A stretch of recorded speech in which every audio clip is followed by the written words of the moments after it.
আসসালামু আলাইকুম প্রিয় দর্শক এবং শ্রোতা। আমি ডাক্তার মোহাম্মদ আসিফুল আমিন। আমি নবজাতক ও শিশুরোগ বিশেষজ্ঞ হিসেবে কাজ করছি। আমি আছি আপনাদের সাথে একটি বিষয় নিয়ে আলাপ করার জন্য।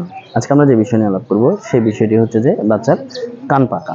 হ্যাঁ প্রিয় দর্শক, বাচ্চার কান পাকা অথবা কান থেকে পুঁজপানি পড়া একটা কমন সমস্যা। তো কেন হয় এমন রোগটা? ইউজুয়ালি দেখতে পাই আমরা যে সকল বাচ্চার ঠান্ডা কাশি লেগে থাকে অথবা দেখা যায় সর্দির টাইমটাতে আপনার যদি বাচ্চার নাক জাম থাকে, সেজন্য অনেক সময় দেখা যায় কান ফেটে কান থেকে পুঁজপানি পড়তে পারে। পাশাপাশি কোনো যদি পজিশন যদি ঠিকমতো বাচ্চাকে ব্রেস্ট ফিডিং করানো না হয়, অনেক সময় দেখা যায় যে বাচ্চার বুকের দুধ কানে গিয়ে সেখান থেকেও কান পাকা হতে পারে অথবা কান ফেটতে পারে।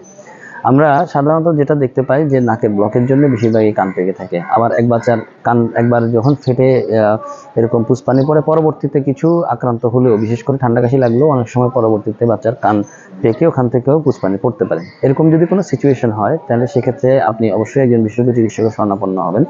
যে এরিয়া থেকে কান থেকে পুঁজপানি পড়ছে সেই এরিয়াটা অবশ্যই পরিষ্কার রাখতে হবে। পাশাপাশি কেন হচ্ছে সেই বিষয়টাকেও সমাধান করতে হবে। তো আজকে এই পর্যন্তই। ধন্যবাদ সবাইকে।